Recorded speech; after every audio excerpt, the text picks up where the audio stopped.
Este es El Mundo del Derecho y el Derecho en el Mundo, un programa de análisis, comentarios y discusiones sobre temas de actualidad tratados desde una perspectiva jurídica. Y ahora con ustedes, el doctor Carlos Gabuardi. Bienvenidos a su programa El Mundo del Derecho y el Derecho en el Mundo. En esta ocasión, continuando con esta serie de entrevistas a las personas que se han postulado para ocupar cargos en la jurisdicción en este proceso de reforma integral del Poder Judicial en México. En esta ocasión recibo como invitada a una persona por la que siento especial afecto. Me refiero a la maestra Liliana Alejandra Hernández Herrera. Lili fue mi alumna en el Tecnológico de Monterrey y tuve la oportunidad de convivir mucho con ella en la época de la facultad.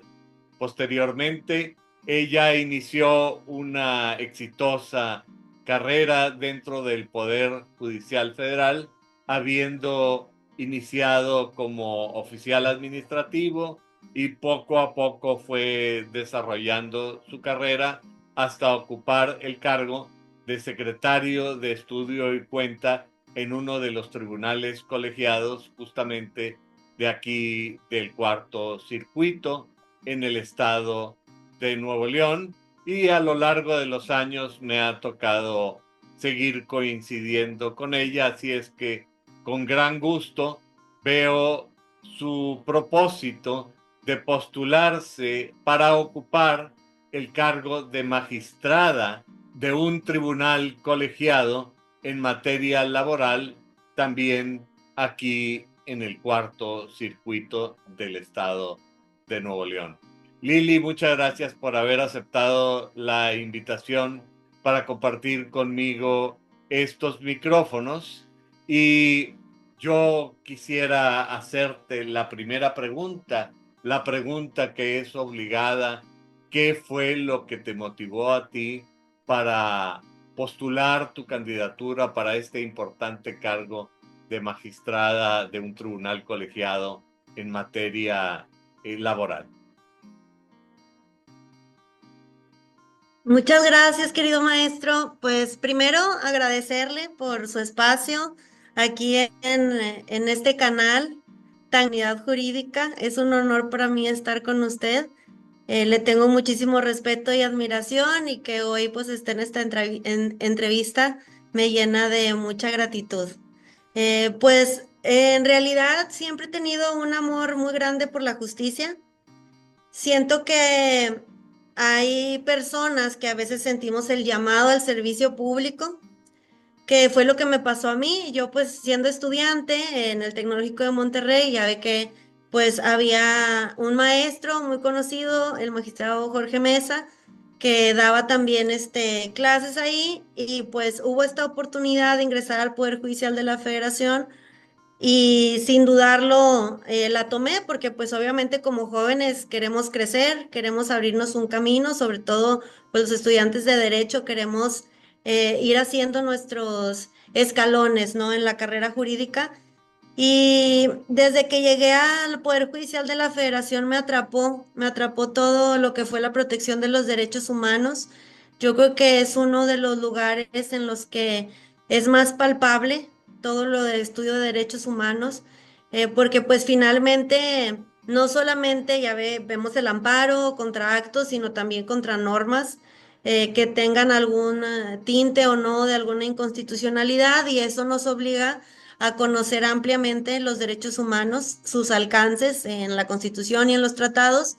Y creo que desde que llegué ahí, le puedo decir, a los 15 días pues estaba haciendo una sentencia, porque así me lo indicó el magistrado en su momento.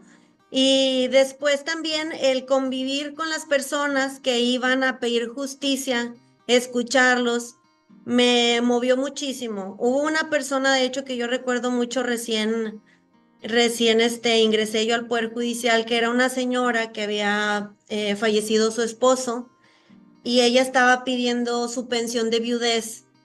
Y recuerdo que no era de aquí, de la región metropolitana, venía de lejos, de un municipio lejano aquí de Nuevo León, y decía ella que pues no sabía de derecho, llevaba su constitución siempre en la mano y llegaba válidamente a preguntar, bueno, es que aquí qué pasa. Mi esposo falleció, yo tengo derecho a la pensión y sé que incluso se está expidiendo el cheque respectivo, solamente no me lo están entregando.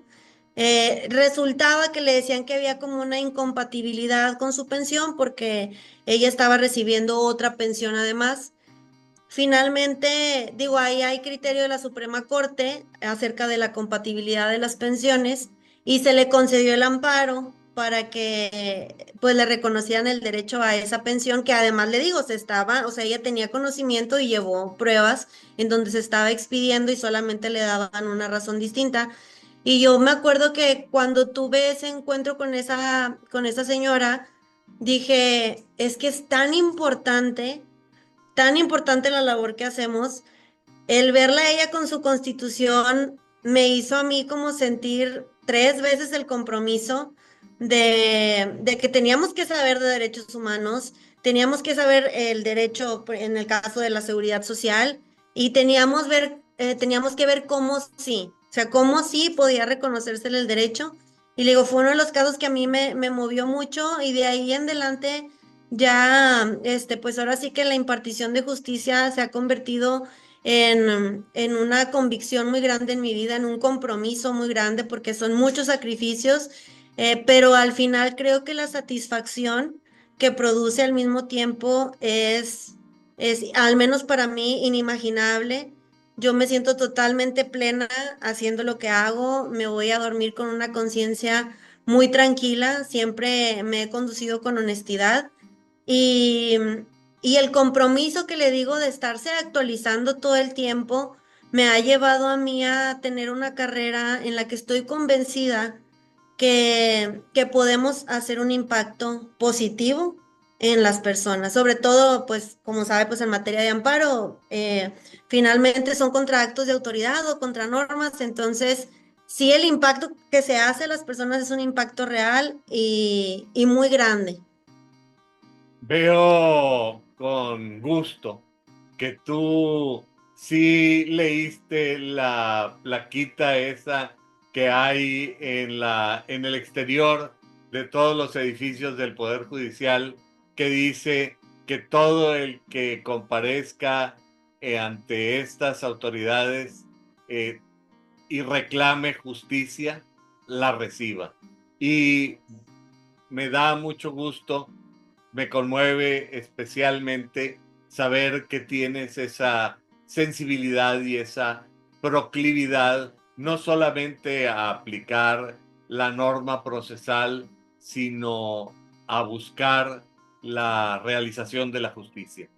Pero debo decir que este compromiso tuyo, un compromiso que se ha cristalizado trabajando justamente en los tribunales colegiados, se ha visto acompañado de una continuidad en tu educación, pues tú tienes una maestría en Derecho Procesal de la Universidad Autónoma de Nuevo León y entiendo que también tienes 2 especialidades justamente de la Escuela de Formación Judicial, el Instituto de la Judicatura anteriormente.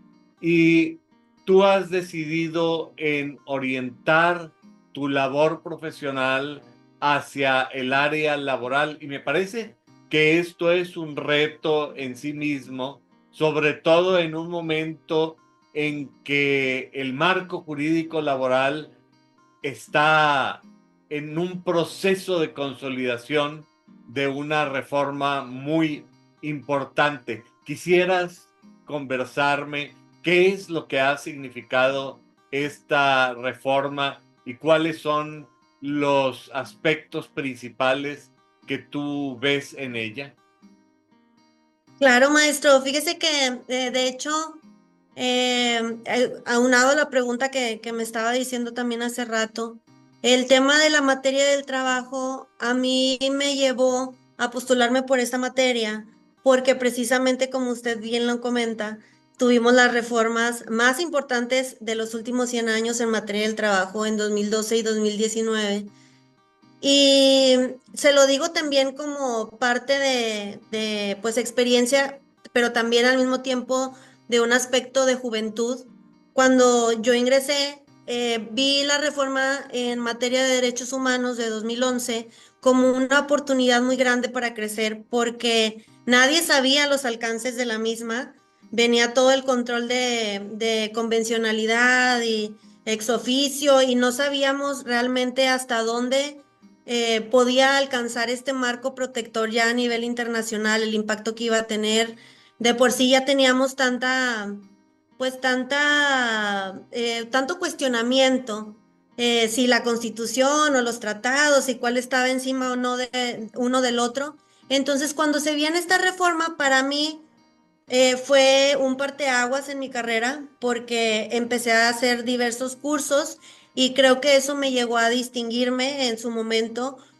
Sí, contra experiencia a lo mejor de muchas personas, pero el tema de la actualización, y lo digo porque sé que también tiene una audiencia de jóvenes estudiantes, que lo vean siempre como una oportunidad de crecimiento.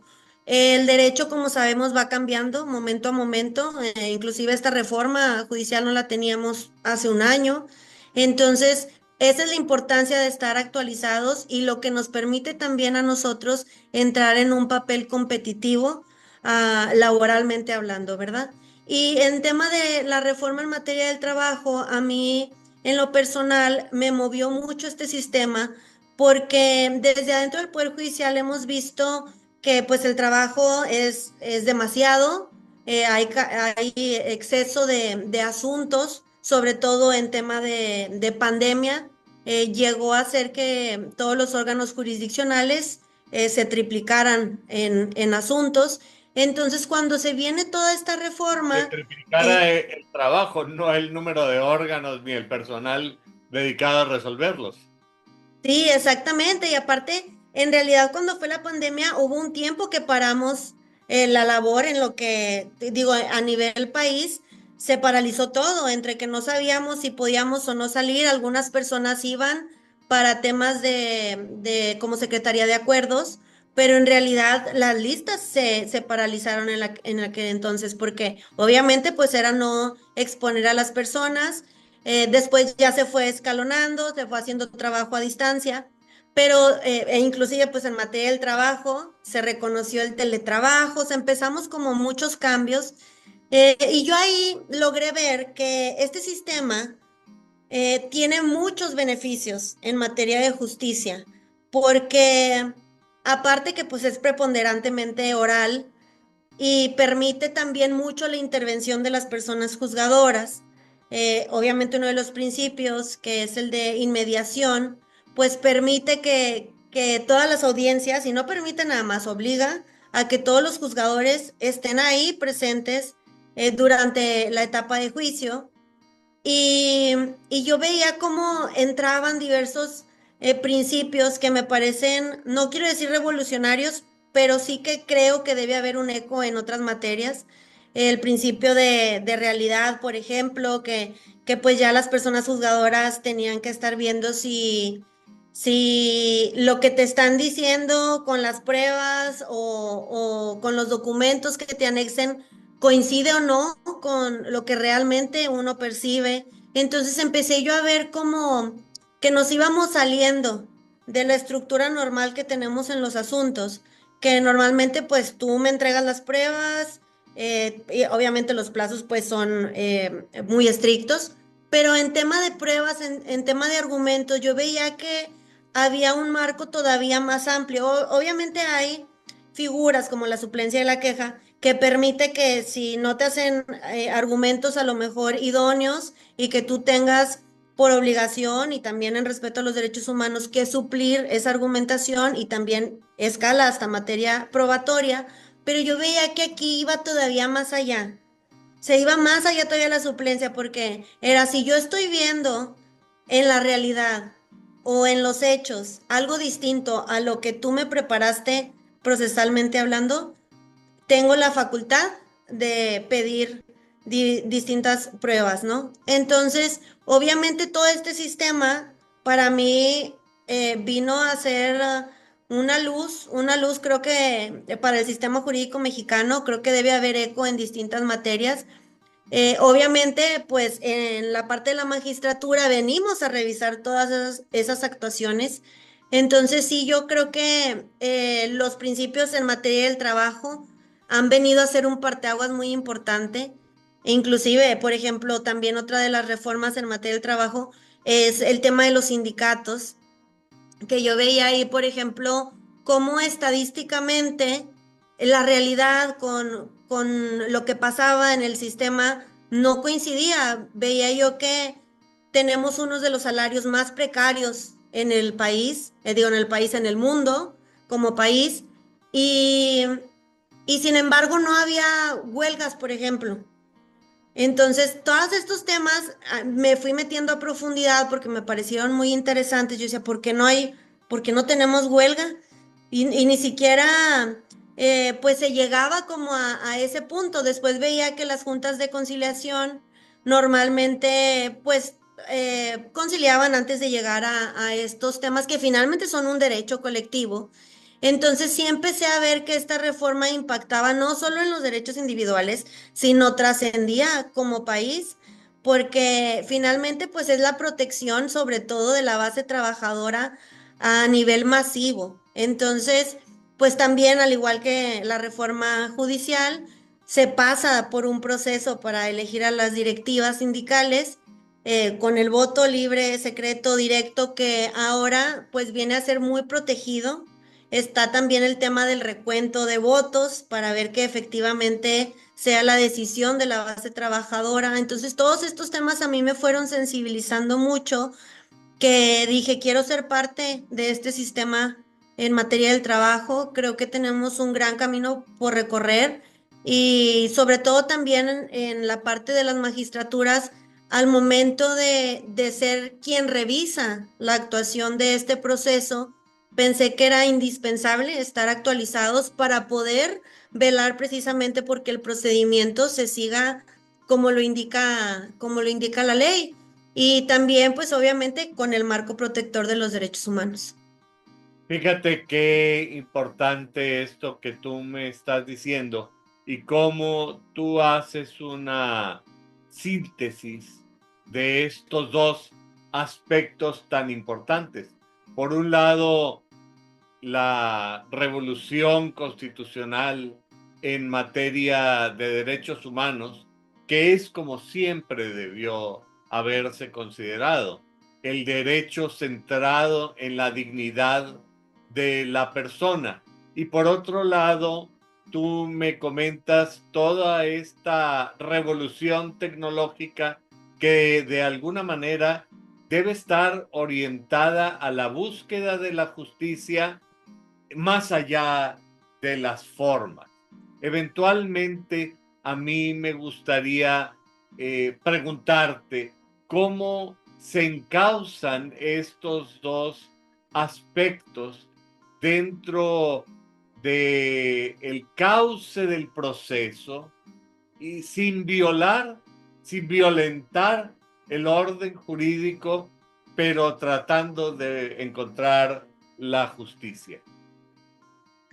Pues mire, la realidad, yo siempre he creído que el sistema jurídico mexicano en letra es de los más avanzados en el mundo. Si en realidad lo que vemos en la letra se aplicara tal cual, yo creo que somos de los países más vanguardistas en tema de sistema jurídico mexicano de manera formal, porque la ley y la propia Constitución nos da herramientas de protección inimaginables.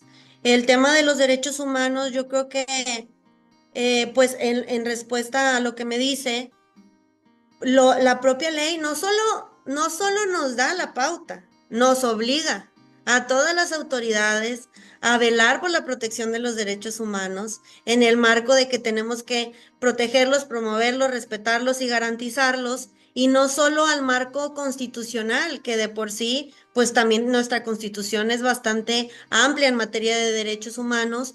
Entonces, aquí pues todo esto viene a dejar un precedente muy grande, yo creo que también a nivel internacional, porque como sabemos, todos los tratados internacionales, cuando prevén algún derecho, lo hacen de manera muy amplia, muy genérica. De hecho, yo estuve viendo temas de derecho comparado, que era la clase también que usted tenía bien darme. Este, yo veía que las constituciones de nuestro país, pues antes tenían muy limitados sus artículos y después pues se fue haciendo más extensa. Entonces veía unos estudios que eso hacía que no necesariamente los derechos fueran más amplios, sino que se restringieran un poco más, porque a medida que prevés más supuestos, ya no todo va encuadrando dentro de las normas. Entonces, cuando yo veo esta reforma de derechos humanos y que nos permiten, si el derecho que está constituido en la Constitución no es tan amplio, tan protector, poder atender a un tratado internacional en el sentido más amplio, obviamente siempre atendiendo pues a la protección mejor para las personas, el principio pro persona. Entonces, yo creo que se puede velar por el respeto de los derechos humanos sin salirnos del marco legal y constitucional, porque le digo, precisamente la propia norma lo prevé, y creo que una de las labores más importantes del Poder Judicial es precisamente si nos dedicamos nosotros como único órgano en el país a estudiar la constitucionalidad o inconvencionalidad o no de las normas. Y toda esta protección de los derechos humanos, pues nos corresponde también, ahora sí que ampliar un poco más y cuestionarnos y ponderarnos los alcances que la propia norma establece. Yo he estado diciendo últimamente, sobre todo en los recorridos, que cómo nace o surge el derecho. Finalmente somos una sociedad que tenemos costumbres, que tenemos una cultura como cualquier país, pero eso va arraigando ciertas conductas, y a través de esta repetición de conductas, que también pues la costumbre, que es una fuente formal del derecho también, pues es lo que lleva en su momento normalmente a los legisladores a prever ciertos supuestos, ¿no? Específicos de las normas. Entonces yo creo que a veces como sociedad o como culturalmente hablando, no estamos, como le digo yo, al nivel a lo mejor de la protección del sistema jurídico. Entonces, puede ser que haya alguna norma que limita algún derecho o que discrimina a lo mejor a un sector. Entonces ahí es donde entra la labor principal del Poder Judicial de la Federación, de decir, ¿sabes qué? Esta norma está desconociendo este derecho humano, y pues seguir obviamente las bases, sea, cómo lo interpreto de la norma, que pueda haber una interpretación conforme a la Constitución Política de los Estados Unidos Mexicanos y que se respete el derecho humano, o cómo puedo, si no, reconocerlo a través de los tratados internacionales, e inclusive de ser el caso que no te apliquen una norma que es inconstitucional. O sea, yo siento que ahí no, o sea, para buscar la protección de los derechos humanos, la dignidad de las personas, un marco protector, sobre todo en materia de trabajo, no es estar por encima de la ley, es precisamente utilizar estas herramientas que la Constitución nos prevé, que la Ley Federal del Trabajo ahora también contempla con este nuevo sistema, y, y hacerlas de forma favorable para todas las personas. Creo que sí se puede, que se puede buscar ese equilibrio. Obviamente, cuando decimos que siempre apegado a la ley, creo que entra dentro de este marco. No es que uno no vaya a ver la ley, sino que hay que ver la protección más amplia siempre de los derechos humanos. Y este saber hacer, este know-how, este proceso de conocer la manera en cómo se pueden implementar soluciones a favor de los justiciables, es algo que tú adquieres a la vez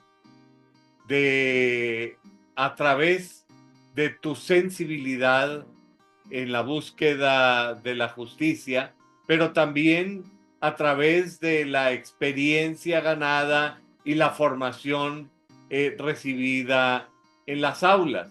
Esto me parece que son los elementos idóneos dentro del proceso de escalafón que tenía programado el Poder Judicial, la carrera judicial, que te permitía presentar exámenes y que se te reconociera toda esta experiencia, todo este conocimiento adquirido, toda esta sensibilidad, incluyendo en aspectos éticos. Sin embargo, viene este proceso y a todo mundo le sacan el tapete, de tal suerte que ahora ya no hay posibilidad de avanzar a través de exámenes, sino es necesario postularse para ser electo para el puesto a través del voto popular. Yo quisiera preguntarte, ¿qué es lo que ha significado esto para ti? ¿Cómo has enfrentado tu campaña? ¿Y qué es lo que has aprendido a través de este proceso de campaña? Porque me imagino que esto de alguna manera te ha hecho ver algunas cosas que quizá no habías oportunidad tenido de conocer o de ver en vivo. Claro, claro, maestro. Pues fíjese, de hecho, yo creo que una de las decisiones por las cuales decidí realizar este proceso y formar parte de este momento histórico fue porque yo dije, yo quiero crecer en mi carrera porque tengo una profunda convicción de lo que hace la institución del Poder Judicial de la Federación, de esta protección tan amplia que hace de derechos humanos. Y yo pensaba, si es un examen, yo voy a estar ahí. Si es la forma que fuera, incluso lo hablé con el magistrado que era mi jefe en ese momento y, y coincidíamos en eso, o sea, me decía, sea la forma que sea, tú ibas a estar ahí. Hoy pues nos enfrentamos a esta reforma que yo le puedo decir, o sea, antes yo también tenía una visión porque era como normalmente lo estudiábamos o lo pensábamos o lo visualizábamos, que pues para subir tenías que ser un erudito del derecho, tenías que ser el de mayores conocimientos. Y yo creo que obviamente sí se requiere esa parte, pero también esta reforma me ha hecho reflexionar sobre la importancia de otros aspectos, de ser una persona, por un lado, consciente de las problemáticas sociales, económicas, culturales del país, de tener mucha sensibilidad en muchos temas, no nada más quedarnos en, yo voy a aplicar la ley tal cual, ¿no? O sea, a ver, sí, pero también inclusive la propia Suprema Corte de Justicia de la Nación nos dice, cuando haya ciertos aspectos importantes como a lo mejor alguna desigualdad de género, alguna discriminación, algún tema de una desigualdad o asimetría de poderes, muchísimos casos, alguna discapacidad o personas que son de originarias de pueblos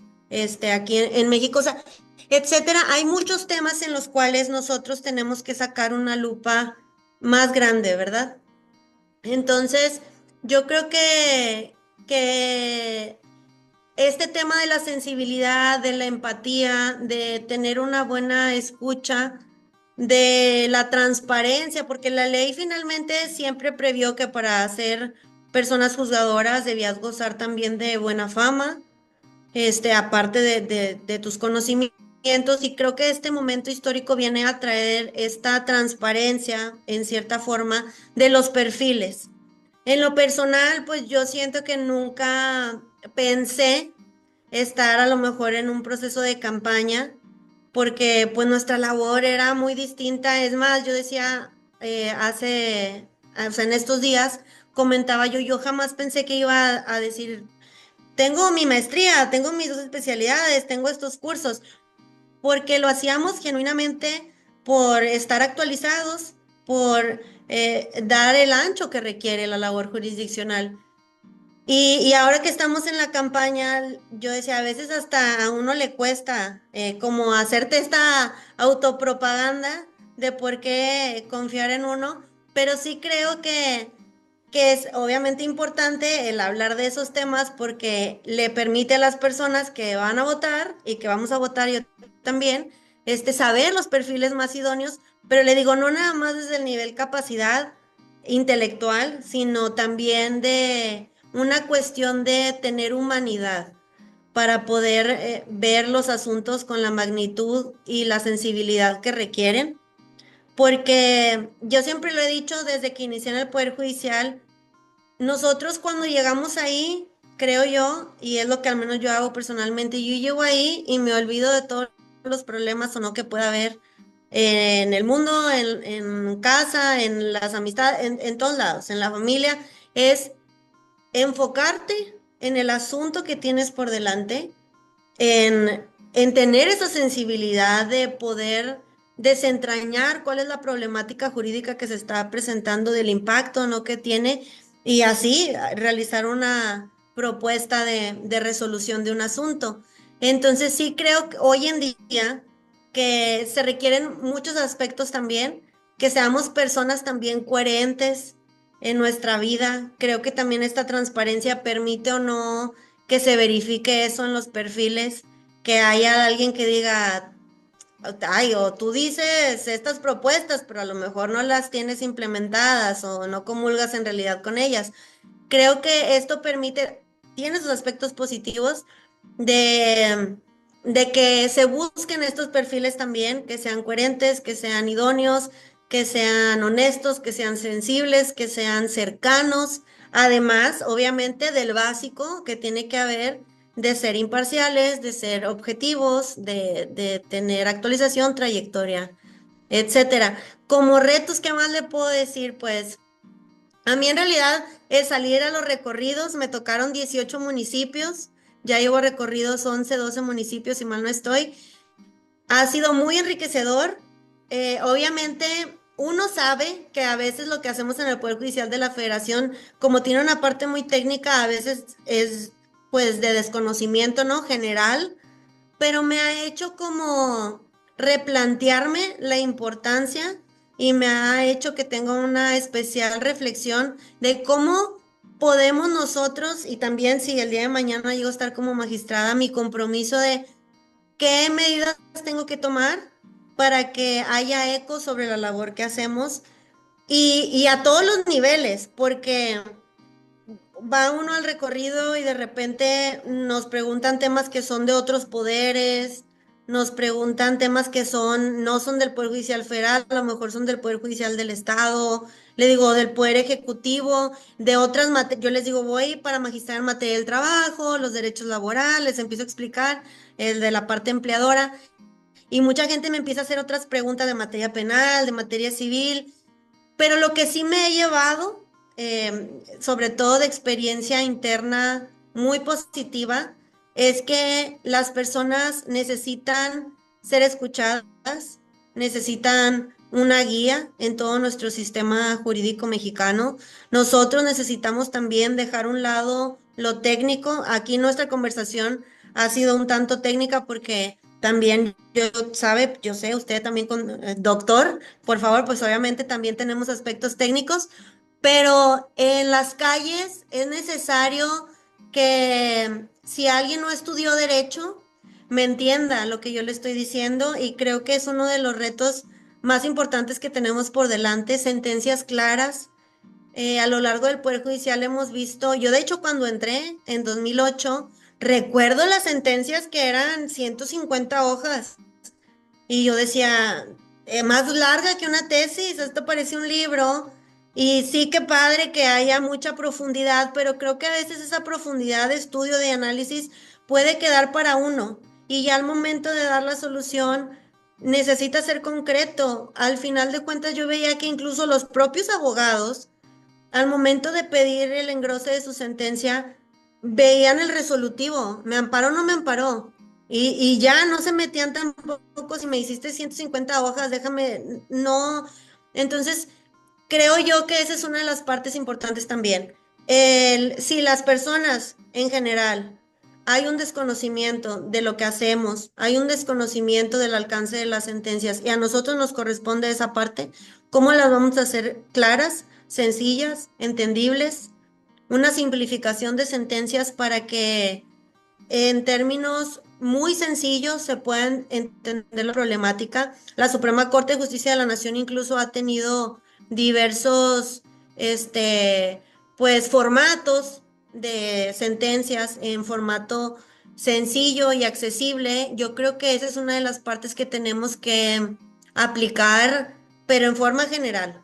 Ahorita la Corte lo preveía para ciertos casos y yo creo que eso tiene que ser en todos los casos, eso atendiendo a la realidad en cómo estamos en conocimientos jurídicos. Y le digo, pues en realidad ha sido eso. Creo que los retos, este proceso para mí, vamos a la mitad de la campaña. Bueno, ahorita quedarán algunos días ya para que culmine, pero ha sido muy enriquecedor. Yo me lo llevo como una experiencia inimaginable y ser parte de un momento histórico es un honor para mí y un orgullo y un compromiso muy grande de hacer el mejor desempeño. Vamos a marcar una pauta, sin duda, para las siguientes elecciones. Se vienen en 2027 la votación de la otra mitad del Poder Judicial de la Federación y probablemente a nivel local también, como se ordenó a nivel país, ¿verdad? Que esto se replicara en las legislaturas, en su caso de los estados. De hecho, en algunos estados ya se va a hacer también la votación del Poder Judicial local. Nuevo León no es el caso, pero está a la vuelta de la esquina, entonces yo sí me llevo este compromiso de forma muy personal también, de tener una actuación adecuada, con responsabilidad, con profesionalismo y también con mucha humanidad y dejar este precedente de cómo recorrimos las calles, cómo nos acercamos a las personas y finalmente de aquí a que se venga esa reforma también y si no la de 2027, las elecciones de la otra mitad del Poder Judicial de la Federación, yo creo que va a haber suficientes estadísticas para poder evaluar si hemos hecho bien o no el desempeño y que podamos también ser un eco y seguir aprendiendo, ¿por qué no? Sí, yo creo que estos temas a los que tú estás refiriéndote son muy importantes. En primer lugar, desde la perspectiva de la labor jurisdiccional, sí me parece que es necesario acercar el derecho y la justicia al ciudadano en términos que le resulten comprensible al ciudadano, porque finalmente todos somos parte del orden jurídico. El hecho de que tú al estar haciendo campaña te hayas encontrado con que te hacían preguntas de penal y de civil y de mercantil y de otras materias, se refiere a que al final nosotros los abogados nos especializamos y llegamos a tener conocimientos de alguna profundidad en la materia de nuestra especialización profesional, pero las personas simplemente lo viven como parte de su problemática diaria en donde se está afectando su patrimonio, su familia, su honor, su vida, la sucesión de sus bienes o de los bienes de un ser querido, pero ahí el equilibrio estará en encontrar una manera de hacer accesible el producto de la jurisdicción, hacer accesible el orden jurídico y a la vez conservar este aspecto de profundidad que es necesario y que de alguna manera es congruente con los principios constitucionales, el derecho humano a la fundamentación y a la motivación de las sentencias. Pero por otra parte, me parece que el hecho de que los funcionarios jurisdiccionales, como es el caso tuyo, estén viéndose forzados a tener un contacto con la gente, de alguna manera contribuye también a que las gentes, a que el gran público reformule su percepción del Poder Judicial, porque de pronto, no sé, se imaginaban que la gente cuando le hablas de los juzgados, pues hasta se pone nerviosa, piensan que los van a llevar a la cueva de Alí Baba y que le van a salir no sé cuántos monstruos más feos que los que salen en Harry Potter, cuando en realidad los abogados que tenemos en la práctica profesional, que ejercitamos la profesión, nos damos cuenta que hay gente tan profesional y tan correcta como tú, y que esa no es la excepción, sino es la norma. En ese sentido, me parece muy relevante que se conozca quiénes son los que están ejercitando la jurisdicción.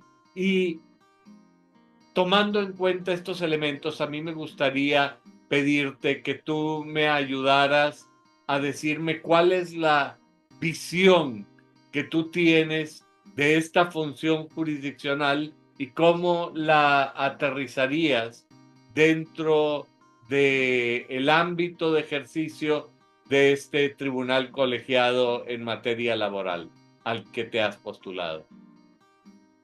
Fíjese, yo creo que una de las propuestas más importantes que yo traigo y compromiso también es, pues siempre obviamente en el entendido que somos servidores públicos, que no es que nosotros le hagamos un favor a las personas, nosotros estamos para servirle a las personas. Si alguien llega a preguntar por un asunto, es que se le ofrece, qué asunto viene, darles luz sobre precisamente un asunto que tengan ahí, ¿verdad? Yo creo que siempre he pensado que de llegar de magistrada, y es lo que me he comprometido en este tiempo, porque sé que es algo muy real. Yo con el magistrado que estuve también hace no mucho, él siempre tenía su puerta abierta y yo siempre lo tomé como un compromiso personal. Obviamente yo siempre he dicho que el ejemplo arrasa, y al ver yo eso, siempre lo pensé así, dije, si yo llego a ser magistrada o llego a subir en esta carrera judicial tan hermosa y tan apasionante, siempre voy a tener mi puerta abierta, porque eso genera una certeza en las personas. Si alguien llega a preguntar por un asunto, saber que ahí está trabajando la magistrada, saber que la estoy viendo, que vino a trabajar, que hay una puerta abierta si yo tengo alguna duda o inquietud, que pase a ser, le digo esto, y lo agarro también de la reforma en materia del trabajo, porque el principio de inmediación precisamente implica eso, que siempre esté presente quien va a resolver, y si no, se cae el procedimiento. Entonces, yo creo que esa parte se puede trasladar al tribunal colegiado, que la gente vaya con esa confianza de voy a tener una puerta abierta, una luz. Finalmente, la resolución, y siempre lo he pensado, las sentencias pueden ser un material jurídico muy importante porque fijan un precedente, pero al final de cuentas va dirigido a las personas que buscan justicia. Y esa es la parte también que tenemos que hacer en la cercanía, ¿no? Entonces, sí, es uno de los compromisos más grandes que tengo como candidata, y que me comprometo así cumplirlo.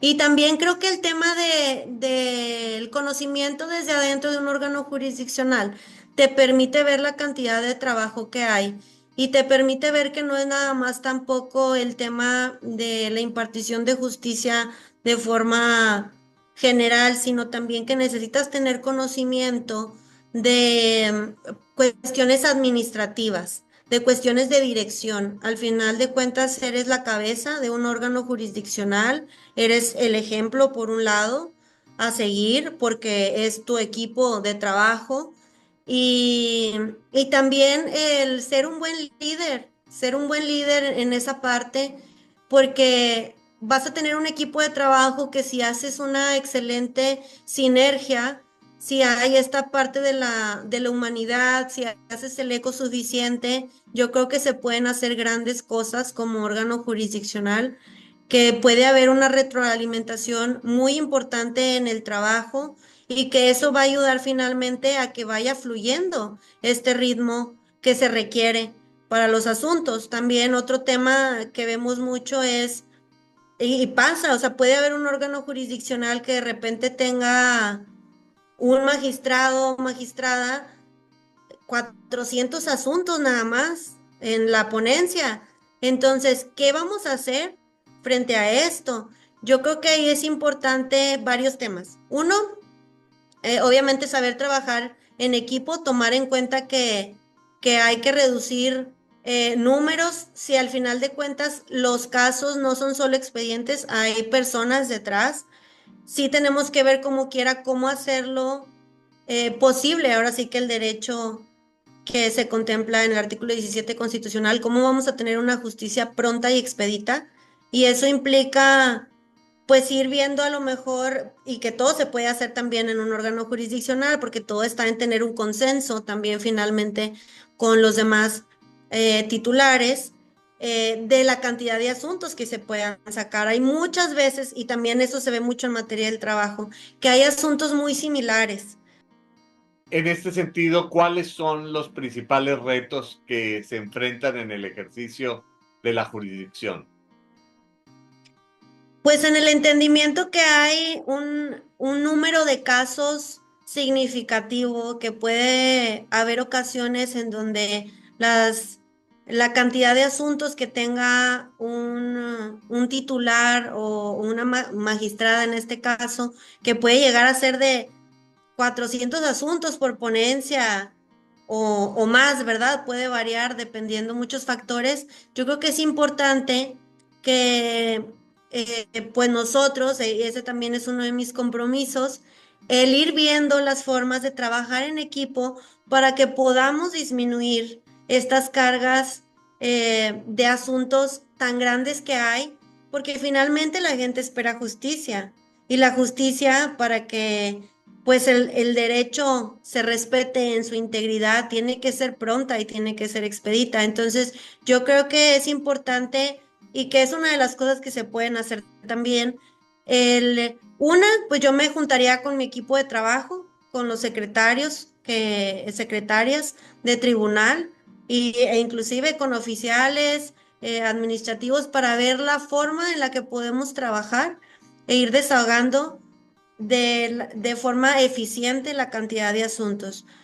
Hemos visto que muchas veces hay temáticas, no, a lo mejor los casos no van a ser iguales, no van a ser idénticos, aunque llega a pasar que incluso es un mismo abogado, o sea, hay un mismo derecho el que se pide, pero también hay temáticas. Entonces creo que eso nos puede ayudar, o al menos es mi compromiso, de ponerme con mi equipo de trabajo y ver la forma en la que podamos sacar un número de asuntos importante. Eso también se llega en consenso con los demás magistrados.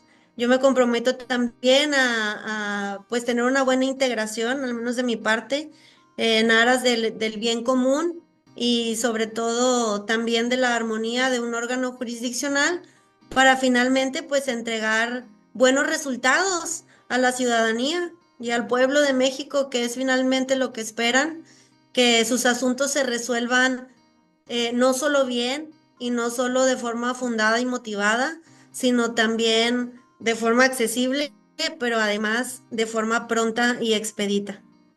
Son grandes retos estos que tú planteas, no solamente en términos de simplicidad y acceso a la justicia, sino también en términos de productividad.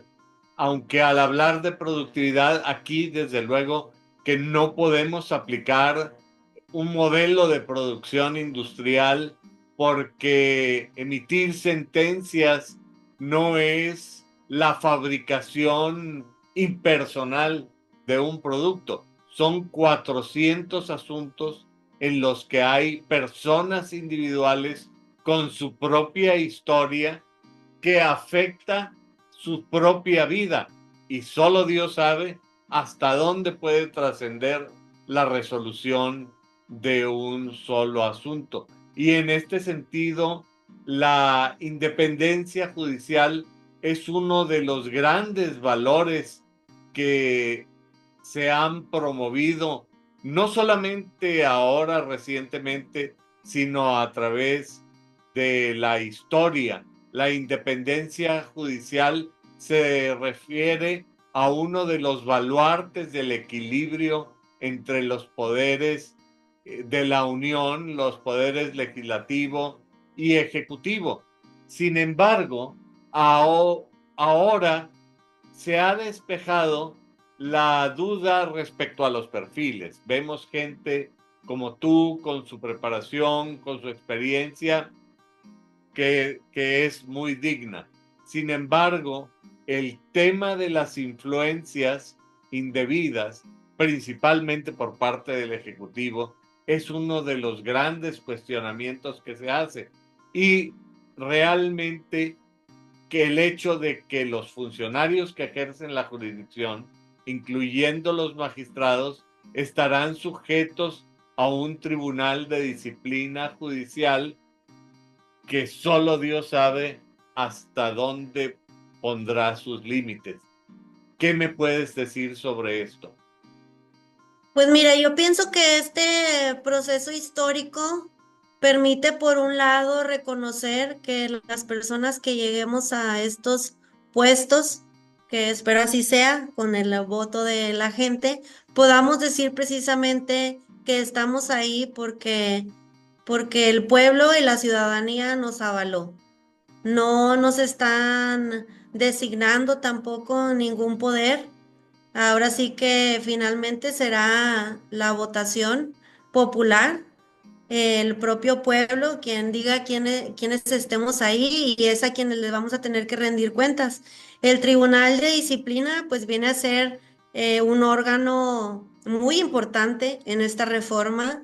Si bien teníamos el Consejo de la Judicatura Federal, pues ahora que se transforma, yo creo que básicamente va a tener pues algunas facultades muy similares, que son en cuanto a vigilancia, en cuanto a administración de los órganos jurisdiccionales, y eso yo creo que es correcto y sano para la justicia, que se verifique el actuar de todas las personas juzgadoras, que inclusive no sé si ahorita lo vislumbren o no, veremos ya el actuar del Tribunal de Disciplina, pero el estar en constante actualización, yo creo que es algo que se nos tiene que demandar como personas juzgadoras, es lo mínimo que esperamos.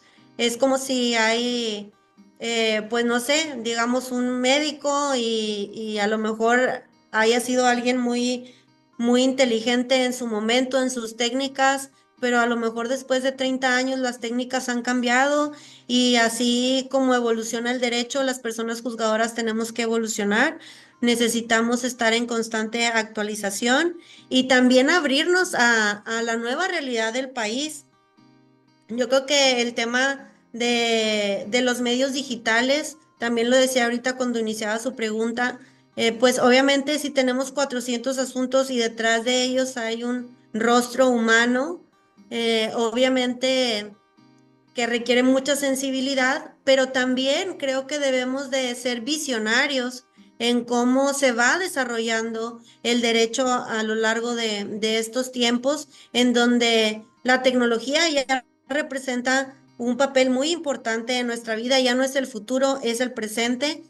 Creo que hay que ver, y que lo va a ver en su momento los órganos conducentes, cómo podemos utilizar también toda esta tecnología para ir avanzando, ir evolucionando, e inclusive para que en términos estadísticos podamos tener pues mayor productividad sin perder, obviamente siempre, esta sensibilidad y este conocimiento jurídico y técnico que también se requiere, pero sí creo que podemos ir de la mano buscando formas. Y también lo vimos en la pandemia, a lo mejor algunas cuestiones que en algún momento pensamos impensables, como fue el trabajo a distancia, como fue las sesiones plenarias a través de medios digitales, a través de, este, pues se llama el Cisco WebEx Meetings, que era de lo que se utilizaba para llevar las sesiones plenarias por todas las personas juzgadoras en el país y que inclusive al día de hoy se siguen utilizando. Entonces yo creo que es bueno que vayamos familiarizándonos con estos temas y le digo, yo creo que no se afectaría, pues ahora sí que el actuar de las personas si tenemos compromiso, si tenemos convicción, si estamos en el entendido precisamente que el pueblo va a decidir quiénes lleguemos ahí, que somos a quienes nos debemos y que en su caso, pues ahora sí que el único órgano que podrá también o no, a lo mejor avalar la capacidad que estamos teniendo aparte del mismo pueblo, pues es el Tribunal de Disciplina Judicial. Esa va a ser su principal labor y creo que van a llegar, estaba viendo perfiles, van a llegar excelentes perfiles ahí. Y si todos estamos en esa sintonía, creo que se puede hacer un muy buen trabajo. Creo que sin duda se hará un muy buen trabajo. Lo cierto es que al estar conversando, hemos estado tratando sobre temas muy diversos y también sobre tu visión del ejercicio de la labor jurisdiccional. Pero al irnos acercando al momento de cerrar este programa, a mí me gustaría que tú pudieras dirigir un mensaje contundente, claro y significativo para el público que semana a semana nos hace el favor de acompañarnos en este programa. Claro, por supuesto, maestro. Pues yo lo que les puedo decir es que actuemos como ciudadanos comprometidos, como mexicanos que entienden la responsabilidad de este proceso histórico, que hoy tenemos la oportunidad de formar parte de esta historia, de un nuevo Poder Judicial de la Federación que, que puede traer pues grandes, pues ahora sí que titulares y personas juzgadoras con perfiles idóneos que conozcan obviamente a los candidatos, que se comprometan en esa parte. Nosotros como candidatos lo que podemos hacer es darnos a conocer y creo que debe ser una cuestión de reciprocidad, de compromiso de todos.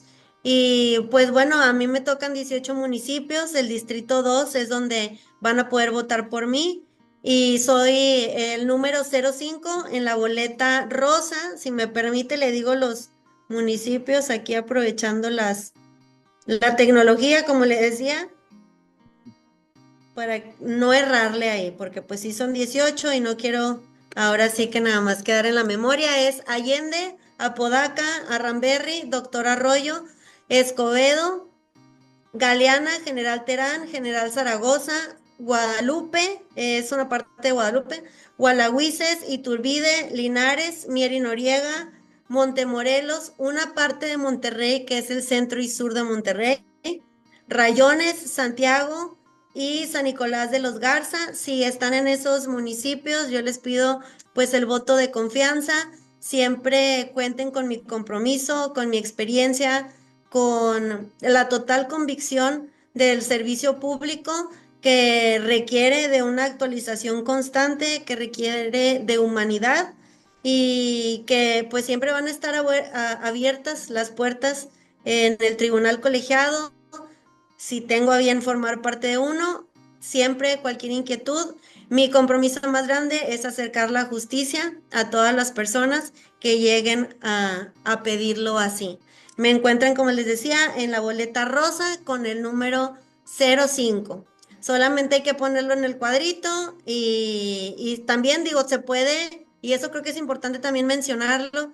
Se puede subrayar, pero pues si quieren hacer las dos, poner el 05, subrayar el nombre, lo que el INE pide es la intención del voto para una verdadera democracia. Y pues el día 15 de mayo van a salir las casillas seccionales para estar al pendiente de dónde vamos a votar y hagamos esto con compromiso, con conocimiento y para hacer historia en nuestro país. Le Pues no agradezco me, mucho, maestro. yo creo que el agradecido soy yo. Quisiera decirlo con todas sus letras.